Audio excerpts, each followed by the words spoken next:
Joni, last night after the game, you talked about your offense affecting your defense. So what tweaks or what has to happen for your offense to be better? I think we stood around a lot last night. We've got to have more movement. I thought we took a lot of shots that surprised us last night. I thought they baited us into taking shots that we shouldn't take, and so just having better discipline offensively, having better movement offensively, playing inside out a little bit more. Regardless of as not regardless, that's what happens. We've got to score better, but either way, my disappointment came from our response to that and how we let it affect other areas of our game, and so it's why defense travels. It's why we hang our hat on the defensive end because there were some shots last night. I mean, we missed stuff at the rim. We missed some shots that were halfway down and came out. You're going to have some nights like that. That wasn't all of it offensively. Obviously, missing AC is a huge part of it. With that being said, not making a shot can affect how we show up in terms of our toughness and just what we do on the defensive end. And I thought it had a huge effect on how we played the game. And bouncing back from that, what about the good, the bad thing about playing a team that's a top five team in the country? Because obviously you got to flush that real Yeah. quick. Yeah. And playing Texas, good, bad. Well, listen, Texas is really good. They've put great players on the basketball floor. They can score from any position. They're very skilled. They're very good at what they do. They know who their identity is defensively and offensively. And so we've got to be sharper offensively. They're going to deny everything, make it really hard for us to have clean catches. We've got to make sure we don't get sped up and that we're deliberate and intentional on the offensive end. And then we've got our hands full defensively. Obviously with Rory Harmon, Madison Booker, but all of their players, they're capable.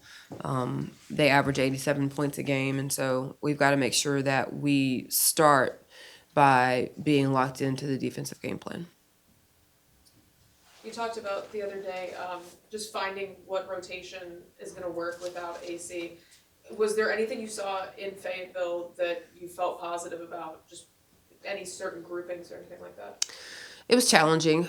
We went with a lot of different lineups. We also had foul trouble, so it wasn't really clean. No, I did not find a certain lineup that I just thought worked. And I think it's also going to depend on who we're playing. Like the lineup Thursday will be different than the lineup Sunday as it relates to 4 guards, 1 post, 2 posts, sometimes 4 guards and 1 post, sometimes 2 posts and 3 guards. But I thought foul trouble played a little bit into us not having all the pieces on the floor at the same time that we wanted.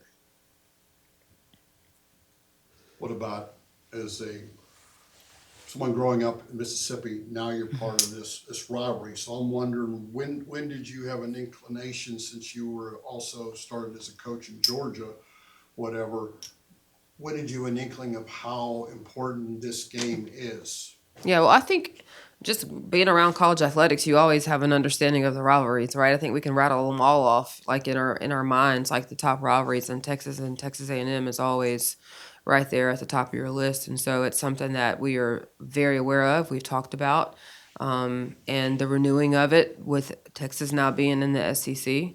So you're playing against a great team, obviously, but also a team that's in your state, and so it's something that I have been aware of well before coming to A&M. And what about, as I was telling Brandon, you only have 4 players from the state of Texas on your roster. Yeah. And we did talk about, Sahara's played in those games a couple times. But do you have to tell your players, do you have to tell like Lauren and them how important this game is, or you mention that, or what about that? Well, I mean, again, we talked about it in the locker room today to everyone. Like, we have an awareness of every game that's on our schedule as it relates to what it means, whether it's standings, rivalries, like history. But whether it was Lauren or somebody from Texas, like they have a very good understanding of the Texas A&M rivalry and what it means to not only us, but to Aggies and to Longhorns. How do you balance kind of just the added, I guess, ante with this game, and then also just trying to bounce back from just the adversity that y'all have faced this week? Well, the second part of your question is what we're worried about, right? It's how we continue to figure some things out and reinvent ourselves without AC. That comes first. In any school you're at, whether it's a Power 5 institution, a Power 4 institution, or wherever, there's a rivalry somewhere. So this is not a new thing. It's Texas A&M, but at Georgia it was Georgia Tech. At Alabama it was Alabama Auburn. It's it's everywhere you go, there's this thing that you balance. So it's something that we talk about and that we make sure they're aware of. But our first priority is obviously taking care of ourselves as a team and making sure that we are continuing to move in the right direction and figure some things out.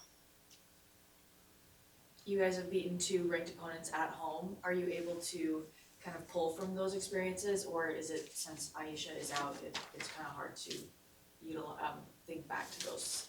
Well, no, I think you can pull from them because they were a part of that. AC didn't do that by herself, right? She's a big part of it for sure.